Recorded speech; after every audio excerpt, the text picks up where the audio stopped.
Both of them died on the 7th of October of 2019. He said he got back in the car and ran her over until she looked like spaghetti. He's got a diseased mind. Convicted killer Wade Wilson. This man, Wade Wilson. Wade Wilson. Brutally murdering two Cape Coral women, Christine Melton and Diane Ruiz. In the annals of Florida's criminal history, many monsters have emerged. But few have smiled back at their victims with the cold, tattooed indifference of Wade Wilson. To the world, he carries the name of a comic book anti-hero. But on the night of October 7th, 2019, the fiction ended and a nightmare began. He didn't just kill for a reason, he killed because he could. And as the sirens faded and the cameras turned on, a chilling question remained. Is he a man lost in madness, or a predator who perfectly knows the depth of his evil? Wade Wilson. Wade Wilson. The Deadpool Killer. Who is Wade Wilson? To understand the monster, we must look behind the tattoos.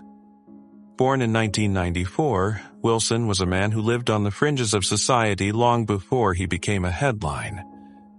But don't let the name fool you. While he shares a moniker with Marvel's Deadpool, there is no healing factor here, only destruction. Wilson wasn't a criminal mastermind. He was a drifter with a history of violence that the system failed to contain. A history of battery, grand theft, and kidnapping. He was a ticking time bomb moving through the streets of Florida, waiting for the right moment to explode. His face, now a canvas of dark symbols and scars, wasn't just a stylistic choice. It was a warning sign the world ignored until it was far too late. We, the jury, finds as follows as to the defendant, Wade Wilson, in this case. As to count 1, first-degree murder, Christine Melton. We, the jury, unanimously find that the state has established beyond a reasonable doubt that Wade Wilson was previously convicted of a felony and under sentence of imprisonment or placed on community control or on felony probation. Yes. We, the jury, find unanimously that the state has established beyond a reasonable doubt that Wade Wilson was previously convicted of another capital felony or of a felony involving the use of threats of violence to the person. Yes. We, the jury, unanimously find that the state has established beyond a reasonable doubt that the first-degree murder was especially heinous, atrocious, or cruel. Yes. October 7th, 2019. It was a typical Florida night, humid, dark, and seemingly ordinary. Christine Melton, a 43-year-old woman known for her kind heart and vibrant smile, was out with a friend at a local bar in Cape Coral. She was there to unwind, never imagining that the man sitting across the room was a predator marking his next move. Wade Wilson didn't look like a killer that night. He looked like just another stranger. Witnesses say they left together. It seemed like a consensual, brief encounter. But the moment Christine opened the door to her apartment, she was unknowingly inviting death into her home. You know someone by the name of Wade Wilson? Yes, ma'am. How do you know Wade Wilson? He's my son. How old were you when you found out you were going to be his father? 14 or 15. How old was his mother at the time? A year younger than me. Now, were either of you in a position at that age to be able to raise him? No, ma'am. Was he placed up for adoption? Yes, ma'am. I want to turn your attention to Monday, October 7th of 2019. Did Wade Wilson get in touch with you through phone call that day? Yes, ma'am. And what was it that he told you when he called? The first time he said he needed help. He had done something that he couldn't take back. Did he indicate that he and his girl had gotten into an argument? Yes, ma'am. And who was his girl that you were aware of at the time? I just knew her as Mila. And did it seem that he wanted your help because of this argument? Yes, ma'am. Inside that apartment, something went horribly wrong. There was no struggle heard by neighbors, no screams that broke the night. Wilson strangled Christine while she slept, a cowardly, cold act. But what he did next is what truly defines his depravity. He didn't flee. He didn't panic. He stayed. He lingered in the apartment with her lifeless body, even using her car to go and find his next victim. It wasn't just a murder, it was a transition into a killing spree. Did he end up calling you later that evening? Yes, ma'am. And what did he tell you in that call that evening? The final call? Nope, the call before the final call. He just told me, he did something. There was 2 people gone that would not be back. He said, I'm a killer. I want to go back to that dinner time call. When he talked about these 2 people who were no longer with us and that he was a killer, did he show any type of remorse? No, ma'am. Christine Melton was a daughter, a friend, and a lover of life. That night at the Buddha Live bar, she thought she had met just another person to talk to. She invited Wade back to her home, a gesture of trust that would prove fatal. While she slept, the man she had just met became her executioner. Wilson strangled her to death in her own bed, but the nightmare didn't end with her final breath. He stayed in her home, surrounded by her things, and eventually stole her car, the same car he would use just hours later to find Diane Ruiz. Well, let's start with the first girl. If you could tell the jurors, what did he tell you? He just said he met a girl at a bar. They went back to her house, hung out for a little bit, and then she fell asleep. What did he say happened after she fell asleep? He said he got on top of her and choked her.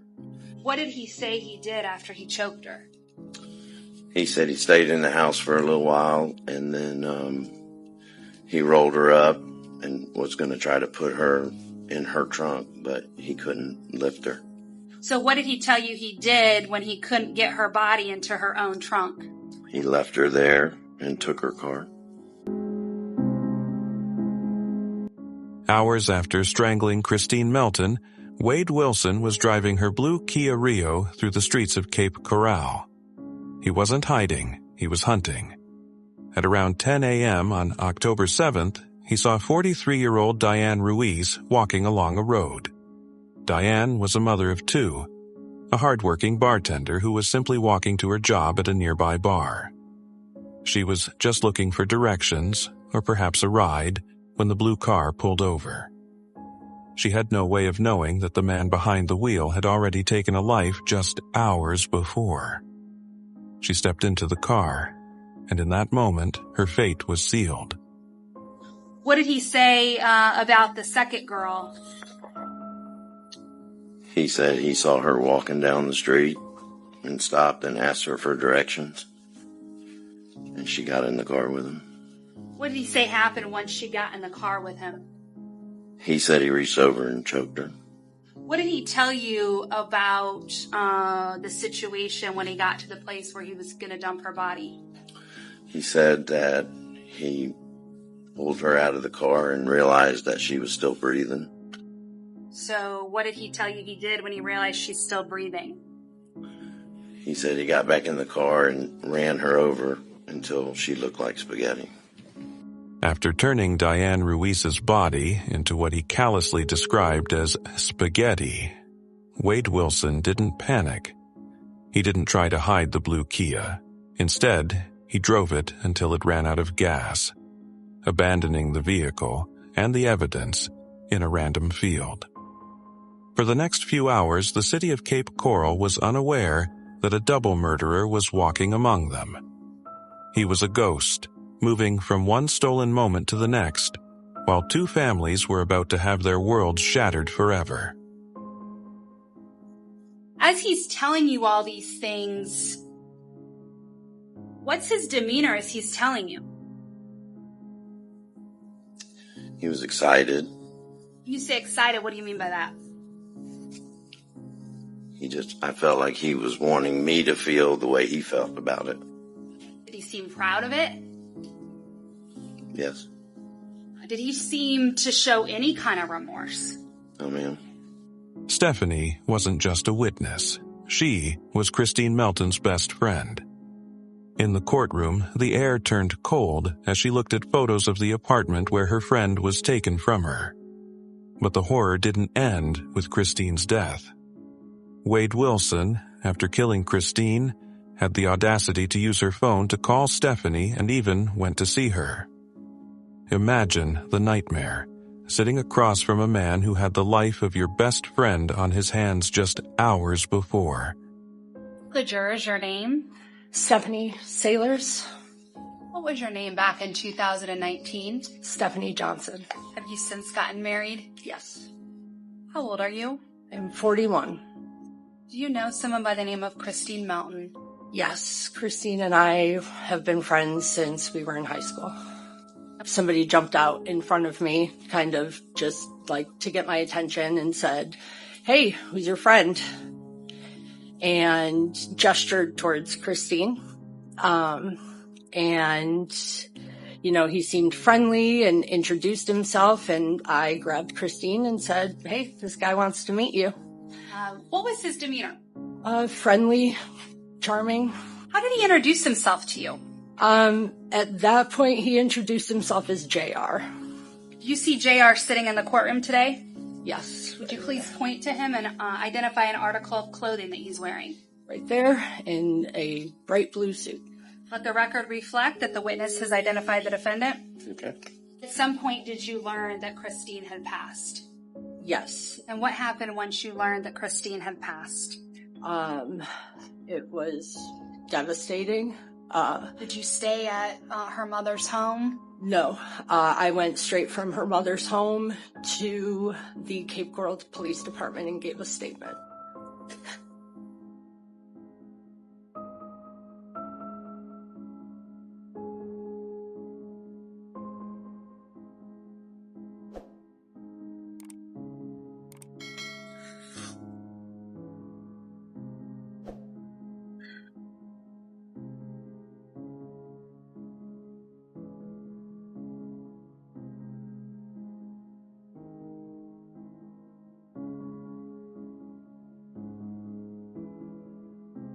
As the emotional weight of Stephanie's testimony settled in the courtroom, it was time for the hard, cold facts. Tears can tell a story, but science reveals the brutality. To understand the true level of violence Wade Wilson inflicted, the prosecution called the medical examiner to the stand. What followed wasn't just a medical report, it was a horror story written in bruises and broken bones. The next few minutes would reveal the agonizing final moments of Christine Melton and Diane Ruiz, details so graphic they left even the most seasoned jurors visibly shaken. Please introduce yourself to the ladies and gentlemen of the jury by telling them your name. Sure, how you doing? I am Dr. Thomas Coyne, C-O-Y-N-E. Dr. Coyne, what do you do for a living? I am a medical examiner. Now, back in October of 2019, you indicated that you were the Deputy Chief Medical Examiner here in Lee County. Is that correct? Yes. At that time, did you have an opportunity to perform an autopsy of Miss Diana Ruiz? I did. What injuries did you note, if any, on the external examination of Miss Diana Ruiz? Sure. Most notably, so she was in the stages of putrefactive decomposition. So her tissues were being decomposed and degrading. She had some evidence of animal or scavenging activity on her body as well. And so portions of her ears and nose were removed already, most likely by avian scavengers. But I could see externally, first and foremost, that she had fracturing of the nasal bone. She also had a laceration underneath her left breast.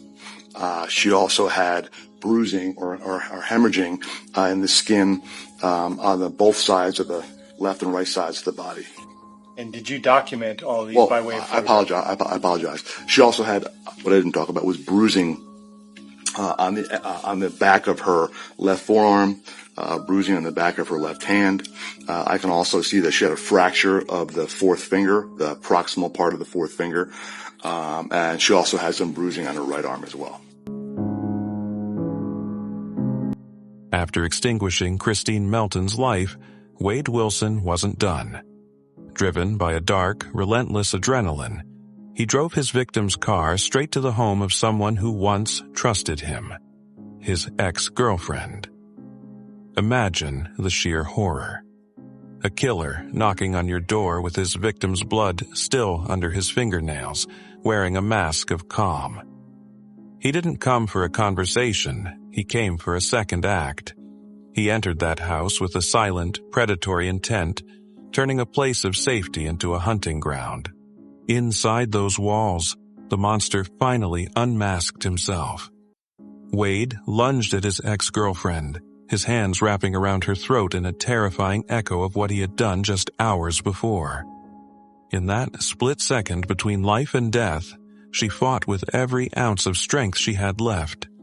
It was a raw, desperate struggle for survival. Miraculously, she managed to break his grip and flee into the night, becoming the living evidence the police needed to realize a serial killer was on the loose. Her survival didn't just save her life. It became the final nail in Wade Wilson's coffin during the trial. We, the jury, unanimously find that the state has established beyond a reasonable doubt that the first-degree murder was especially heinous, atrocious, or cruel. Yes. We, the jury, unanimously find that the state has established beyond a reasonable doubt that the first-degree murder was committed in a cold, calculated, and premeditated manner without any pretense of moral or legal justification. We, the jury, find by a vote of 9-3 that Wade Wilson should be sentenced to death. As to count 4, first-degree murder, Diane Ruiz. Wade Wilson sat there, a hollow shell of a man, showing no remorse as the judge delivered the ultimate sentence: death. Throughout this trial, we saw the tears of a best friend, the heartbreak of a father, and the cold, scientific reality of his brutality. He thought he could play with lives like they were nothing, but today the law had the final word. Wade Wilson is no longer a threat, but the scars he left on Cape Coral and the families of Christine Melton and Diane Ruiz will never truly heal. This case reminds us that darkness can hide behind any face, but justice eventually finds its way to the light. For Verdict Prime, thank you for sticking with us through this deep dive into one of the most chilling cases in recent history. If you found this coverage impactful, make sure to hit that like button and subscribe to join our community. We're dedicated to uncovering the truth behind the world's most twisted crimes. Stay safe, stay vigilant, and we'll see you in the next one.